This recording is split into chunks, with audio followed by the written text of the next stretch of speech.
Good morning friends, কেমন আছো তোমরা সবাই? আশা করি তোমরা সবাই ভালো আছো, সুস্থ আছো। আমিও আমার লাইফে বেশ ভালো আছি। তো চলে এলাম নতুন একটা ডেলি ব্লগের সাথে। আর এত দিন পর ডেলি ব্লগের ভিডিও শ্যুট করতেও যে ধরনের মজা হচ্ছে, আর ঠিক সে ধরনেরই আনন্দ হচ্ছে ভয়েস ওভার দিতে। আসলে যতই একটা পার্টিকুলার জিনিস নিয়ে ভিডিও বানিয়ে নিই, একটা ডেইলি ব্লগের মধ্যে না নিজেরই কেমন একটা স্যাটিসফ্যাকশন যেন আমি খুঁজে পাই।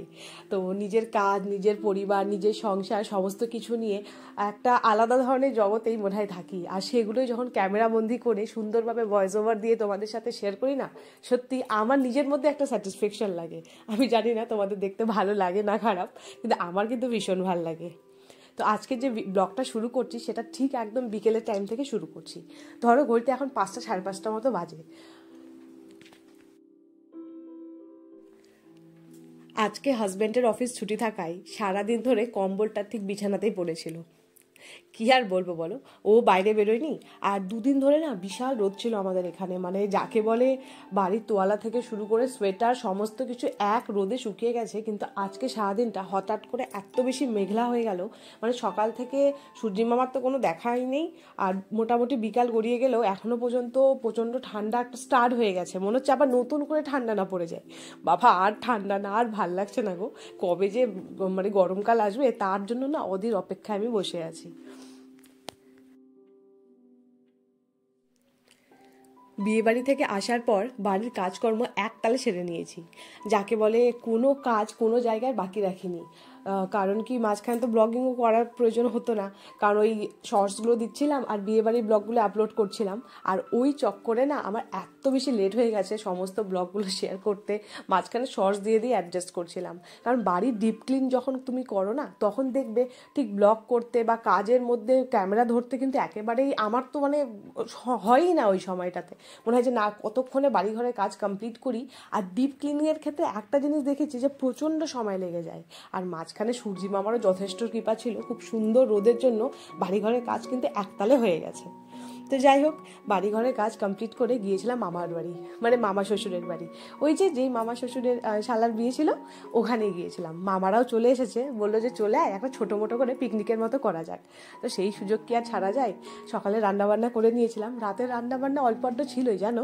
তো মামি বলল যে আজকে ফ্রাইড রাইস হবে আর চিকেন।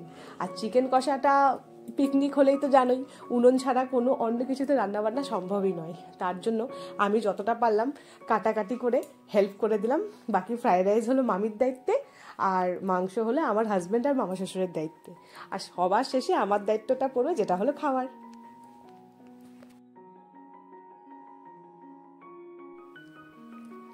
ফ্রাইড রাইসটা এত বেশি টেম্পটিং লাগছিল কি আর বলবো, সঙ্গে সঙ্গে এক বাটি উঠিয়ে কিন্তু আমি অলরেডি খেয়ে নিয়েছিলাম। আর এদিকে এই যে উনুন জ্বালানোর প্রস্তুতি শুরু করে দিয়েছে আমার শ্বশুরমশাই আর এদিকে আমার হাজব্যান্ড মিলে। মানে উনুনগুলো না একটু জ্বলতে সময় লাগে, আর যদি জ্বলে যায় তাহলে না এত তাড়াতাড়ি রান্না হয়ে যায়, সেটা কিন্তু গ্যাসের সাথে কোনোভাবেই তুলনা করা যাবে না। হটঝট করে রান্না হয়ে যায়, তার জন্য তারই প্রস্তুতি চলছিল। আর এদিকে মামি না ভেতরে শিলনোড়াতে মানে মাংস রান্না করছিল। তো মামি বললো পিকনিক তো শিলনোড়ার ব্যাপার বা উনুনের ব্যাপারটা না হলে পিকনিকটা বেশ একটা জমজমাট হয় না। তো বললাম তাই থাক। সমস্ত মশলাপাতি মামি এভাবে বেটে নিচ্ছিল। আর শিলনোড়া বাটাতে আমি কিন্তু একেবারে জিরো। আমার মনে আছে বিয়ের পর না একবার আমার শাশুড়ি মানে আমার হাজব্যান্ডই বলেছিল, সেদিন শাশুড়ি মা ছিল না, তো বলেছিল মাংস রান্না করব, তুমি একটু শিলনোড়াতে আমাকে মশলা করে দিও।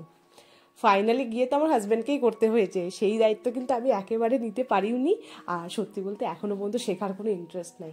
বড্ড সমস্যা হয় গো, মিক্সার গ্রাইন্ডার থাকতে শিলনোড়া যে কেন লোকে ব্যবহার করে। কিন্তু একটা জিনিস স্বীকার করতেই হবে, শিলনোড়ার মাংস রান্না মানে শিলনোড়াতে যে মশলা বাটা হয় আর গ্রাইন্ডারে যে মশলা বাটা হয়, সেটা দিয়ে রান্না করলে কিন্তু আকাশ পাতাল পার্থক্য হয়।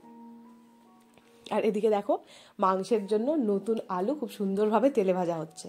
আমার এই বাড়িতে মানে এখানে যেভাবে রান্না হয় সেই প্রসেসটাই আজকে তোমাদের সাথে অল্প হলেও শেয়ার করব।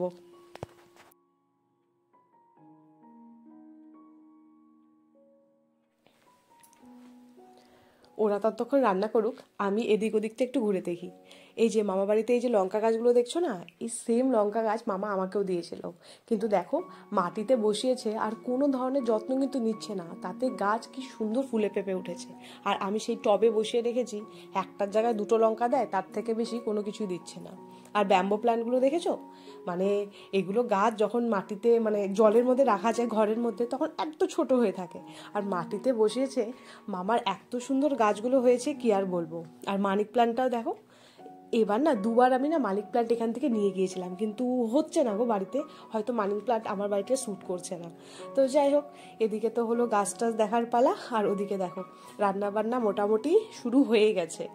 এখনো পর্যন্ত আলু ভাজাটাই চলছে, এরপর পেঁয়াজ ভাজবে, তারপরে মাংসটা দিয়ে না ভালো করে ফ্রাই করবে।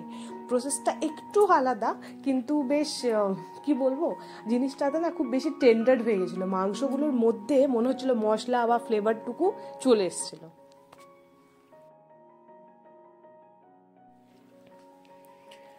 সবাই মিলে এক ডেটে একটা নির্দিষ্ট সময় মিলে যে পিকনিক করার ব্যাপারটা না, সেটা অনেক সময় অনেকবার প্ল্যান করার পরও কেমন যেন ভেস্তে যায়।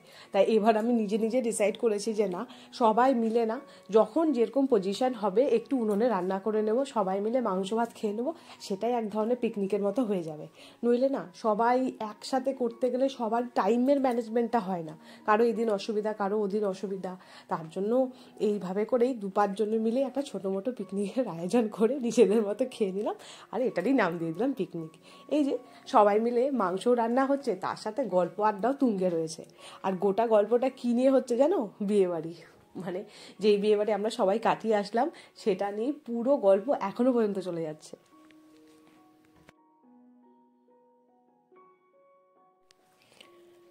আর এই মাংস রান্নার ক্ষেত্রে পেঁয়াজ ভাজাটা যখন একটু লাইট ব্রাউন কালার হবে, মানে কি বলবো, মিডিয়াম ব্রাউন কালারটা হবে, একেবারে ব্রাউন হবে না, আবার একেবারে সাদা থাকবে না। এই যে এই পজিশনটা দেখাচ্ছি, ঠিক এই পজিশনে মাংসগুলোকে কিন্তু দিয়ে দিতে হবে। তারপর মাংসের যতক্ষণ না কালারটা হোয়াইট চলে আসছে, মানে সাদা হয়ে যাচ্ছে, ততক্ষণ পর্যন্ত কিন্তু মাংসকে ফ্রাই করে যেতে হবে। তারপর যে মশলাগুলো দেখালাম, যেটা পাটাতে মামি বাটছিল, ওর মধ্যে ছিল কাঁচা লঙ্কা, শুকনো লঙ্কা, তার সাথে ছিল রসুন, অল্প একটু পেঁয়াজ আর ধনেপাতা। ঠিক আছে, ধনেপাতাটা আর টমেটোটা কেটে দিলেও হবে ওখানে, হ্যাঁ মামিরা মনে হয় কেটে দিয়েছিল, ওটা ভুল বলছি। ওই 3-4টা জিনিস যেগুলো দেখালাম সেগুলোকে সমস্ত কিছু পাটায় বেটে ওটাকেও মোটামুটি মাংসটা যখন সাদা সাদা হয়ে যাবে ঠিক সেই পজিশনে দিয়ে দিয়ে সুন্দর করে নাড়তে হবে।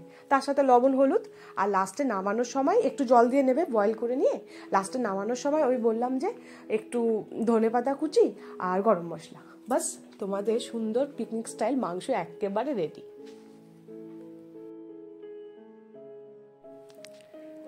সবাই একসাথে থাকলে গল্প আড্ডার বহর তো আর কম হয় না। কি টপিকে যে গল্প হচ্ছিল, আর গল্পগুলো কোথায় শুরু হচ্ছিল আর কোথায় গিয়ে যে শেষ হচ্ছিল, সেটা আর সত্যি বলতে আগা মাথা নেই, তাই তোমাদের সাথে ভয়েসটা শেয়ার করলাম না। কিন্তু এই তো আনন্দ বলো, এটাই তো স্মৃতিতে থেকে যাবে, তাছাড়া আর কি আছে বলো। এই আনন্দ মজা 2 দিন কাটিয়ে দিলাম। আর শীতের মধ্যে না এগুলো হয়, দেখবে গরমকালে কিন্তু সেভাবে খাওয়ার প্রতি এনার্জিও থাকে না, আর খেলেও এই যে আনন্দ মজাটা সেটা কিন্তু একেবারেই হয় না। শীত মোটামুটি যাবো যাবো ভাব আছে, আজকের দিনটা ঠান্ডা ছিল বলেই এই ছোটো মোটো একটা পিকনিক কিন্তু আমাদের সবাই মিলে আমরা করেই ফেললাম।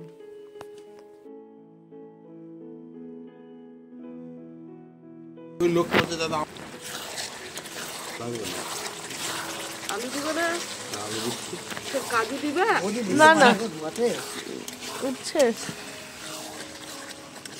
এবার দিবে।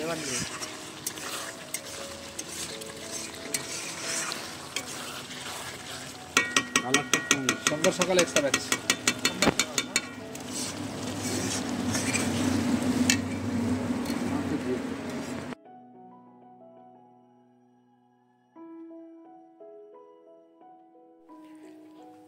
মাংস রান্নার প্রসেস ঠিক এখানে কমপ্লিট। অবশেষে একটু গরম মশলা তার সাথে একটু ধনেপাতা দিয়ে মাংসটা নামিয়ে নিয়েছিল।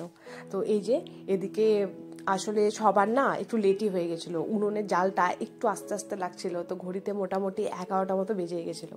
তো আমাদের পিকনিকে যে আরও 2জন মেম্বার ছিল যারা বাইরে আসেনি, তাদের একটু লেটই হচ্ছিল, তাই ফটাফট মামা কী করলো, ওদের জন্য একটু বাটিতে বেড়ে সবার প্রথম ওদেরই মাংসটা দিয়ে দিল। তার সাথে ফ্রাইড রাইস আর সাদা ভাত 2 ধরনের অপশানই মামি রেখেছিল, কারণ আমার মানে থাকে না অনেকে একটু সাদা ভাত না খেলে কিন্তু ভালো লাগে না, কিন্তু আমি কিন্তু হার্ড কোর ফ্রাইড রাইস লাভার। যদি ফ্রাইড রাইস আর মাংস হয় তাহলে আমি আর কোনো কিছু খাবো না। তো এই যে ফ্রাইড রাইস একদিকে, মাংস একদিকে, আর সাদা ভাত আর একদিকে রেখে দিয়ে ওকে দেওয়া হলো। তারপর আমরা খেয়ে দিয়ে একটু আগুন তাপিয়ে বাড়ির উদ্দেশ্যে রওনা। আর বাড়িতে এসে দেখি যে ওই জানলাগুলোতে না একটু কাঁচ লাগানোর কাজ আমাদের পেন্ডিং ছিল, তো আজকেই করার কথা ছিল, তো সকাল থেকে রাত হয়ে গেল, তো মিস্ত্রি মহাশয়দের আসার সময় হয়নি। বাড়িতে এসে দেখি যে ওরা না সমস্ত জিনিসপত্র রেখে গেছে, আর এই যে জানলাগুলোর ফ্রেম দেখছো এগুলোই লাগানো হবে। আর ওই যে জানলাটা দেখালাম ওই গোটা জানলাতে ফ্রেমিং হবে, মানে ছাদের যে ল্যান্ডিং থাকে না, ওর পাশের যে জানলাটা থাকে ওই জানলাটাতে কাঁচ লাগাবে। আর জিনিসপত্র মোটামুটি তো রেখেই গেছে, আশা করা যায় যে কালকের মধ্যে কাজটা কমপ্লিট হয়ে যাবে। এই যে সমস্ত যন্ত্রপাতি, কত ধরনের না জিনিসপত্র লাগে বাবা, দেখে কাজটা কত সোজা মনে হয়, কিন্তু সত্যি বলতে কাজটা কিন্তু এতটা সোজা নয়। আর এই যে সামনের যে ঘরটা দেখাতাম যেখানে আমার হাজব্যান্ডের রুমটা থাকতো, সেই রুমেরই এই পাশের যে জানলাটা রয়েছে এটাতেও কিন্তু আমাদের কাজ ছিল না। তো এই দুটো কাজই মানে মেনলি লাগাবে, আরও দুটো কাজ লাগাবে, কিন্তু সেগুলো না খুব ছোট ছোট ভেন্টিলেশনের মধ্যে লাগাবে, তো সেগুলো আর দেখালাম না। এই দুটো কাজ কালকে যদি কাজগুলো হয়ে যায় তাহলে সত্যি খুব ভালো হয়। আর ঘড়িতে দেখতে পাচ্ছ 12:30 মতো বাজে, 12:30 না, ওই 12টা মতো বাজে। তো বন্ধুরা, আজকের মতো ভিডিওটা এখানে এন্ড করলাম। আশা করি তোমাদের ভালো লাগবে। ব্লগে কিছু একটু ভালো লাগলে লাইক করো, কমেন্ট করো অ্যান্ড সাবস্ক্রাইব করে যদি নতুন হয়ে থাকো চ্যানেলে, আমার চ্যানেলের পাশে থেকো। কালকে ঠিক সকাল 10:30টায় নতুন একটা ভিডিওর সাথে আবার হাজির হওয়ার চেষ্টা করবো। ততক্ষণের জন্য ভালো থেকো, সুস্থ থেকো, পরিবারের সকলকে নিয়ে ভালো থেকো।